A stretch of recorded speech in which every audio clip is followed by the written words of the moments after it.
देखकर हैरान होंगे, दंग रह गए होंगे। लेकिन आखिर इस तरह कोई नौकरानी घर के मालिकों का विश्वास तोड़ कैसे सकती है और क्यों?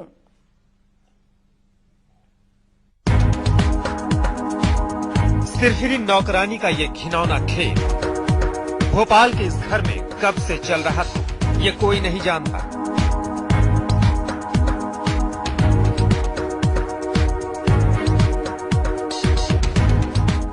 लेकिन एक दिन इसकी घिनौनी करतूत सीसीटीवी में कैद हो गई। जब घरवालों ने इन तस्वीरों को देखा तो उनके होश उड़ गए। इन तस्वीरों को देखकर आप भी अब अपना घर नौकरों के भरोसे करने से पहले कई बार सोचेंगे।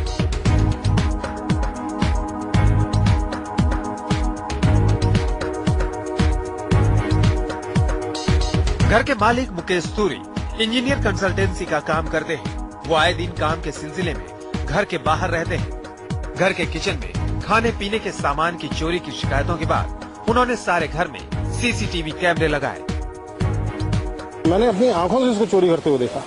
अब चूंकि औरत है, महिला है, अगर हम कुछ उसको बोलेंगे कि तुमने यहाँ सामान रखा, वहाँ सामान रखा, दिखाओ, तो हमारे ऊपर एलिगेशन लग सकते हैं। इसका मैंने सीधा साधा इलाज ये सोचा कि हम सीसीटीवी के द्वारा इसको पकड़े।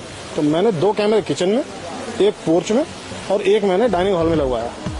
एक कैमरा किचन में भी लगा था जिसमें कैद हुई सिरफिरी नौकरानी की घिनौनी करतूत, जिसे देखकर घर वालों के होश फाख्ता हो गए।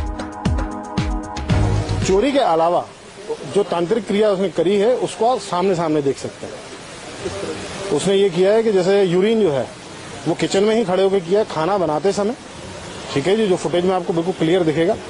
और उसने आज ही के दिन में 3 बार, एक बार सुबह नाश्ते के समय, 2 बार खाना बनाते समय किचन में ही खड़े होकर यूरिन किया है और पीने वाले पानी में मिलाया है। उसके बाद उसी से उसने चाय बनाई, उसी से उसने आटा गूंधा, उसी से उसने दाल बनाई है। जो बर्तन हैं वो झूठे उसने इस्तेमाल किए, खा के बीच में देखती रहती झूठा कर करके। ये सारी चीजें आपको सामने सामने मिलेंगी। हमने चोरी के उद्देश्य से लगाया था, लेकिन ये भी चीज हमारे सामने पकड़ी। अब घर के मालिक ने नौकरानी की इस करतूत का मामला पुलिस में दर्ज करवा दिया है। पहले तो पुलिस किताब खोलकर दिमाग लगाती रही कि पेशाब मिलाने के जुर्म में उसके खिलाफ कौन सी धारा दर्ज की जाए। इसके बाद थाने में सिरफिरी नौकरानी के खिलाफ घृणित मानव व्यवहार और चोरी की कोशिश का मामला दर्ज कर लिया गया। अभी तक आपने नौकरानियों की कई तरह की बदमाशियां देखी